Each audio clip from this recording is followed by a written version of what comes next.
অপরাধে বারবার আমাদের সালিশ আমি সালিশ আমি করতে পারি না, তুই থানার মাধ্যমে যা, থানার মাধ্যমে যায় যারা আমার নামে ফেসবুকে এই যে এডি লেখালেখি করছে, আমার না জানিয়ে না শুনে লেখালেখি করছে, আমি এগোর নামে নিদ্রা জানাই।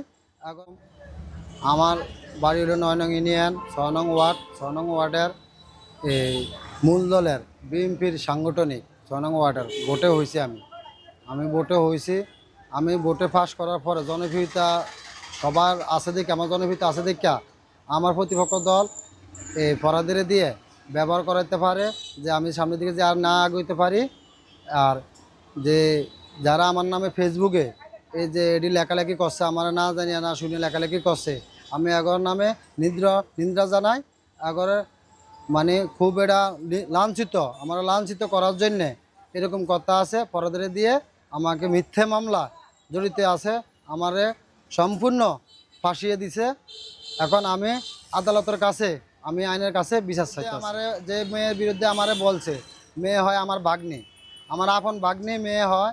এখন মেয়ে আমার ধরে যায় না। এখন মেয়ে যে সালিশের লেগে ফরাদে আমার ধরে গেছে, সালিশে বারবার আমার পাশাপাশি দোকান, ফরাদের দোকান আর আমার দোকান পাশাপাশি।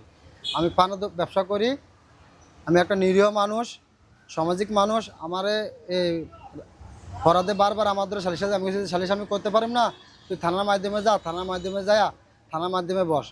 ফরাদে বলছে যে থানার মাধ্যমে বসা লাগতো না, আপনি ভেঙে দেন। যে আমি বলছি যে আমি ভাঙতে পারতাম না, তুই অনেকবার সালিশের ডেট দিছাস, সালিশ করস নাই।